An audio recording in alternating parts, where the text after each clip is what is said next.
Good afternoon, everyone. My name is Grace Connor, and today I'll be presenting about guacamole. So first, the avocado originated in South Central Mexico, and the Aztecs in that area were more credited to the creation of guacamole.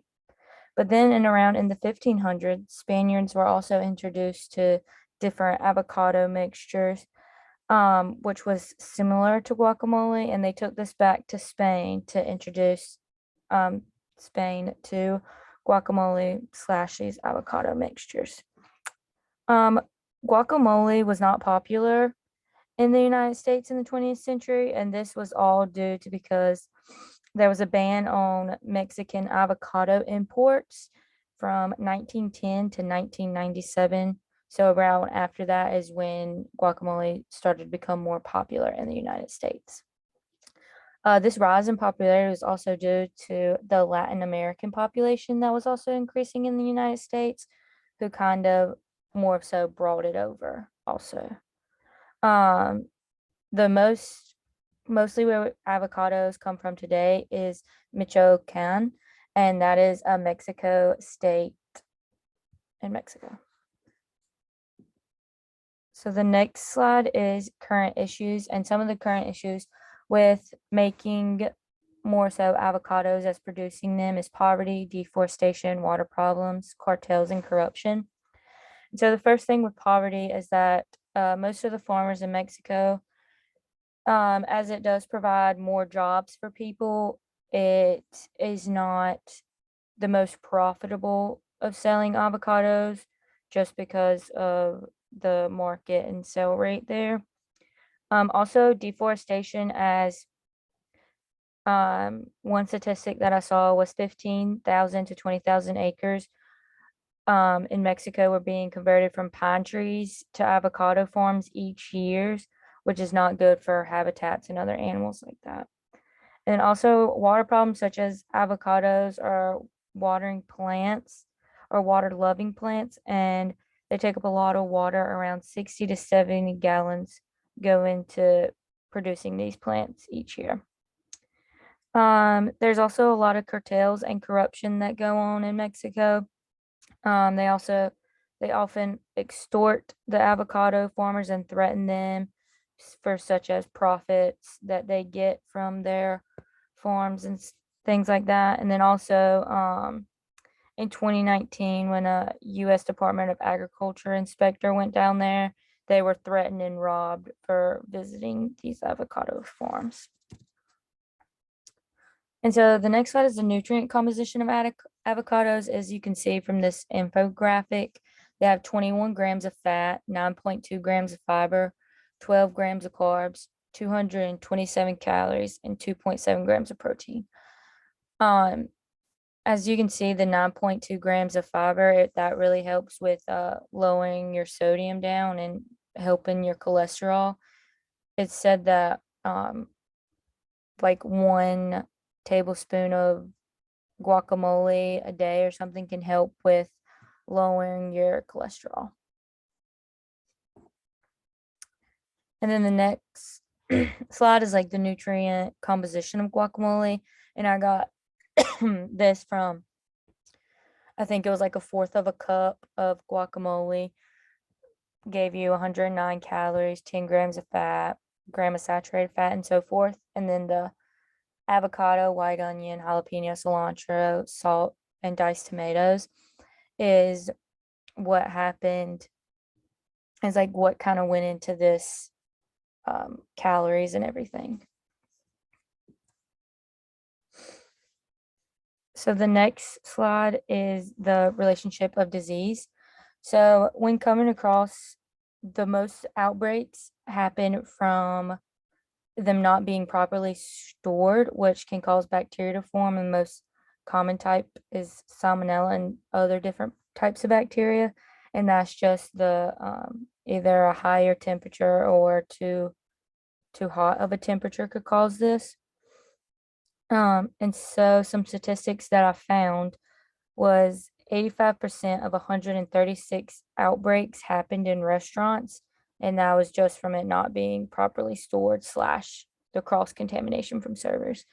And then about 20% of all outbreaks happen from food workers accidentally contaminating the food. So the next thing is main ingredient quality, how to tell like the quality of your avocado. I kind of put some graphics up here. So the first one is how to tell if it's like bad inside. And it tells you right here, hard is when an avocado is bright green and hard to touch, it's not ripe and it needs 4 to 5 days to ripen. And you can also see on the other, it kind of tells you the same thing. But the best thing to look for an avocado is dark green to black color, bumpy texture, and when you touch it, not a mushy feeling. So you don't really want your fingerprints to indent the avocado if you apply pressure. That's one major thing I saw when looking at it. So the next is the agriculture information.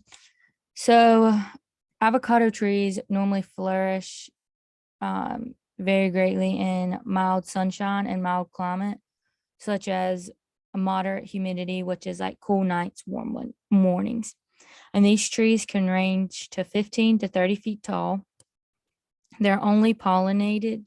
The only pollinated blooms will produce an avocado. So bees are really important for the production of avocado trees. And they normally take a year to grow. And also, the apple will obviously, or not the apple, the avocado will obviously come from the bloom on the tree.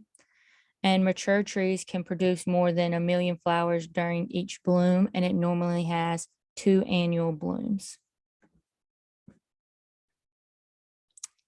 So how the dish is prepared is how the way we prepared it is me and my sister made an avocado dish one night or guacamole dish one night because she really loves guacamole. And we used 4 avocados, 1 lime, a teaspoon of salt, diced a red onion, diced a tomato, and we found some guacamole mix powder. And the way we also did it, we also smashed the avocados, kind of like smush them down a little bit and added all the fixings in and kind of like mixed it around. And then after that, we left the avocado pit in there because we read that it helps keep the avocado or like the guacamole kind of from like not browning as much or not like souring. And so then next, the first picture that you see with like all the mix and stuff is like right before we put our fixings, like the red onion, the lime, and the tomato, or yeah, and the tomato in there. Then the other 2 pictures are pictures I found offline of just like guacamole that people normally use or produce. So my thought is I thought it had a really good taste. Like I love the taste of it, but I'm not a big fan about textures, like stuff that's kind of mushy. I wasn't the most fan of it, but I think one thing that could have helped us is I was looking at other recipes and um, people said they put minced garlic in it, and I think it would have made the whole like dish a little better, giving it like a better flavor. And then some of my culture comparisons was the United States versus Mexico. And honestly, it was very similar as that in Mexico, it's usually eaten as a snack or on top of a dish. And I would say the same thing for here in the United States. And then in Mexico, reading some articles, it is said to they have a more bolder flavor. It's very like kind of more spicy and more flavor prominent.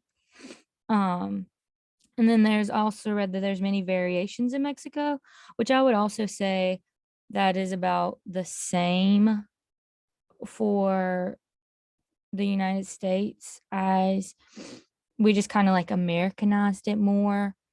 And I read also that in Mexico they keep it more simple and like with what they have and everything. And then here, just my references, slide 2 through 5, and then also my references for slide 6 through 11.